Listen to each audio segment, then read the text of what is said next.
तृतीय थर पर प्रधानमंत्री भावे शपथ नेबे नरेंद्र मोदी। एने राष्ट्रपति भवन में समस्त प्रस्तुति करा जायछि। राष्ट्रपति द्रौपदी मुर्मू पद और गोपनीयतार शपथ पाठ कराइबे। तेबे मोदी सहित प्राय 50 जन मंत्री शपथ ग्रहण करेंगे। यह पूर्व मंत्री पद पर एनडीए सहयोगी दलर सांसद मानकु फोन कॉल जाउछि। जनक परे जड़े सांसद को मंत्री पद पर फोन कॉल जाउछि। टीडीपी, एलजेपी एवं जेडीयू भली दलर सांसद माने कॉल पाइथिबा सूचना मिलछि। मंत्री हेबा पई टीडीपी सांसद डॉक्टर चंद्रशेखर, पेमासानी एवं किंचारापु राममोहन नायडू को कॉल कराइछि।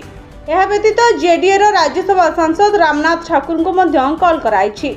यह सहित राजनाथ सिंह, जीतन राम माझी को कॉल जाइथिबा जणा पड़िछि। एनडीए विभिन्न प्रतिनिधि को नूतन परिषद रे मंत्री परिषद रे अंतर्भुक्त करिया पई बीजेपी एवं सहयोगी मानक मध्य आलोचना होइछि।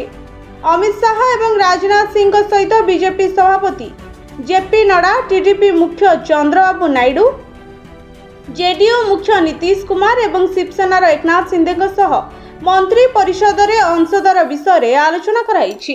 ब्यूरो रिपोर्ट भंजौता न्यूज।